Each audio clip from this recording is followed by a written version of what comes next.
शिवलिंग है। कभी भी अकाल पड़ जाए तो कालेश्वर नाम के शिवलिंग पर जाकर गंगा जल से स्नान करना चाहिए, ताकि आपका काल का काम पड़ा हुआ वैसा समाप्त हो जाए। तो वह जो व्यास था अपने राजधानी में रहने लगा, उसने भगवान श्री राम की कृपा पाकर शिव जी का सायुज्य प्राप्त कर लिया। अनजाने में ही इस व्रत का अनुष्ठान करने से उसको सायुज्य मोक्ष मिल गया। यानी भगवान ने अपनी लीला तो बहुत बताई है कि हमारा इतना तो वो सब करो, परंतु अगर आप एक भी कुछ कर लेते हैं, क्योंकि आप लोग देखो है कलयुग है, कलयुग में इतना लोग कर नहीं पाते कि सुबह से रह गए व्रत तो आप रहना ही देखिए, भूखा तो आपको रहना ही पड़ेगा, व्रत में यही होता है। परंतु अगर आप इतना नहीं कर पा रहे हैं कि मतलब हर एक समय पूजन कर रहे हैं, हर एक समय रुद्राभिषेक कर रहे हैं, हर एक समय ब्राह्मण को भोजन करा रहे हैं, अगर आप ऐसा नहीं कर सकते हैं, पूरी रात भर जग कर जाना नहीं कर सकते हैं, तो कोई बात नहीं। 12 बजे के बाद जब नया दिन चालू हुआ था तब आप सोइए, 12 बजे आप जगिए, उसके बाद आपको सोने का यहाँ पर नियम दिया हुआ है। और आप भक्ति के साथ अगर बेलपत्र और गंगा जल में चढ़ा देंगे भगवान की शिवलिंग पर, तो आपका जो अनुष्ठान है शिवरात्रि का जो व्रत है वह पूर्ण हो जाता है। तो ये शिव जी का शुभ सायुज्य प्राप्त करके उसके लिए जो कहना था वह क्या ही है। संपूर्ण शास्त्रों तथा अनेक प्रकार के धर्मों के विषय में बड़ी भारी विचार करके इस शिवरात्रि व्रत को सबसे उत्तम बताया गया है। यानी हर एक प्रकार के तीनों लोगों में भी अगर कोई सबसे बढ़िया व्रत है भगवान शंकर का, तो वह शिवरात्रि का बताया गया है। और चारों पहर में आपको जल चढ़ाना ही होगा।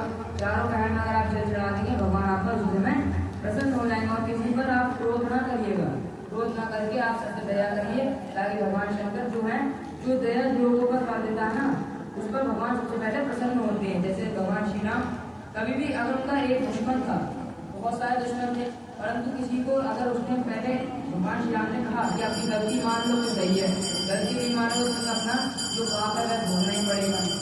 तो उन्होंने दया सागर है भगवान श्री राम। रावण जो था भगवान की पत्नी को हरण करके ले गया, तब भी भगवान के हाथों जिसकी मृत्यु होगी वह तो उनके धाम को वैकुंठ धाम को चला ही जाएगा। तो इससे बड़ी और कृपा किसी के ऊपर क्या हो सकती है। तो भगवान तो दयालु है कि अपने जो शत्रु हैं उन्हें भी, अपने दुश्मनों को भी अगर अपने धाम को पहुंचा देते हैं, जो कि स्वर्ग से भी अच्छा है, जहाँ पर स्वर्ग से क्या सुख मिलता है, तो भगवान से ज्यादा दयालु कौन हो सकता है। इसलिए वह कहते हैं कि भगवान श्री राम की जो उन्होंने दयालुता का वर्णन है, और तुम भी अगर सबसे दया करोगे तो उसी प्रकार भगवान शंकर तुमसे सबसे ज्यादा प्रसन्न हो जाएंगे। तो मनुष्यों को इस शुभ व्रत का अवश्य पालन करना चाहिए। यह शिवरात्रि का व्रत दिव्य है, इससे सदा भोग और मोक्ष की प्राप्ति होती है। ये महर्षियों यह शुभ रात्रि व्रत व्रतराज के नाम से विख्यात है। यानी हर एक व्रत में, एकादशी व्रत हो, मंगलवार का व्रत हो, कोई सा ही व्रत हो, उन सब में सबसे श्रेष्ठ माना गया, सबसे उत्तम व्रत शिवरात्रि का व्रत माना गया है। तो इसके विषय में सब बातें मैंने तुम्हें बता दी। अब क्या सुनना चाहते हैं ये बताओ। बोलिए हरे हरे हरे महादेव। मुक्ति और भक्ति के स्वरूप का वर्णन, कि मुक्ति और भक्ति में अंतर क्या है। ऋषियों ने पूछा कि हे सूत जी, आपने बारंबार मुक्ति का नाम लिया है, यहाँ मुक्ति मिलने पर क्या होता है। यानी अगर मुक्ति जो होती है, अगर वह किसी मनुष्य को मिल जाती है तो उसका क्या होता है, मुक्ति में जीव की कैसी अवस्था होती है, यानी बताइए। सूत जी ने कहा कि हे महर्षियों सुनो, मैंने तुमसे संसार क्लेश का निवारण तथा परमानंद का दान करने वाली मुक्ति का स्वरूप बतलाया है।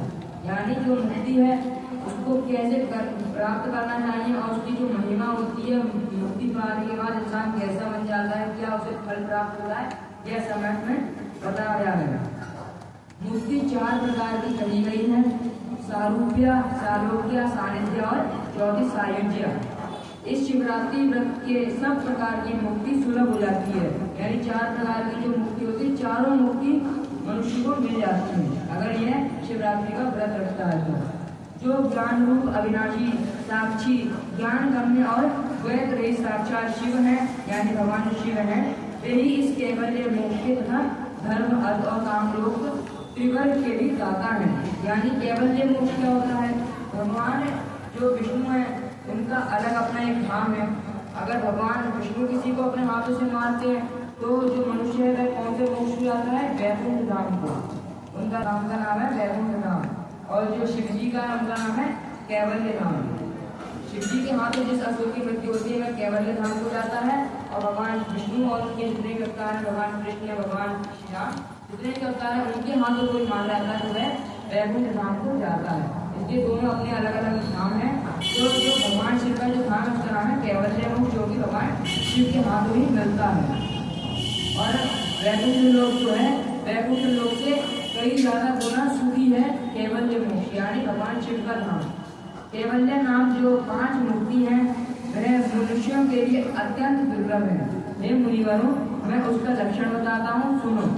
इससे यह समस्त जगत आपसे उत्पन्न होता है, जिनके द्वारा इसका पालन होता है, यानी भगवान शंकर जो है, तथा अंत होता है जिसमें लीन हो जाता है, यानी जब प्रलय हो जाती है, महाप्रलय हो जाती है, संसार पूरा समाप्त हो जाता है, तब भगवान शंकर के अंदर जो समा जाता है यह शरीर, जिनसे यह संपूर्ण जगत व्याप्त है, वही शिव इसका रूप है। हे मुनीश्वरों, वेदों में शिव जी के 2 रूप बताए गए हैं, एक सकल और एक निष्कल। शिव तत्व ज्ञान तत्व और अनंत एवं सच्चिदानंद नाम से प्रसिद्ध है। निर्गुण, उपाधि रहित, अविनाशी, शुद्ध और विसर्जन निर्मल है। वह लाल है, पीला है, न सफेद है, न नीला है, न छोटा है, न बड़ा है, और न ही मोटा है, न पतला है। जैसा से है मन सहित वाणी, उसे न पाकर लौट आती है, वह परब्रह्म परमात्मा ही शिव कहलाता है। यानी जो इंसान ऐसा है जो ना मोटा है, ना पतला है, ना लंबा है, ना बड़ा है, जिसके अंदर तीनों लोग समाते हैं, क्योंकि ये सृष्टि सबसे बड़ी है हम लोगों के लिए। ये सृष्टि एक बहुत बड़ी चीज है, और उन भगवान शिव के लिए हम लोग एक चींटी से भी छोटे हैं, क्योंकि भगवान शिव के अंदर ये पूरा ब्रह्मांड समाया हुआ, उनके हृदय के अंदर पूरा ब्रह्मांड समाया हुआ है। अगर हर जगह पर भगवान क्यों कहते हैं, भगवान इसलिए कहा जाता है कि आप कण कण में व्याप्त हैं, जो क्यों कहते हैं कि भगवान हर एक कण कण में व्याप्त है, क्योंकि भगवान की जितनी भी चीज है, पूरी सृष्टि है, भगवान के अंदर ही रहती है। भगवान की शरीर के अंदर हम सब व्याप्त रहते हैं। इसलिए संत शिरोमणि पुरुष मुक्ति के लिए शिव जी का भजन करते हैं। ज्ञान स्वरूप मोक्षदाता परमात्मा शिव जी के भक्त के अधीन ही रहते हैं। भक्ति से बहुत से पुरुष सिद्धि लाभ करके प्रसन्नता पूर्ण मोक्ष पाप लेते हैं।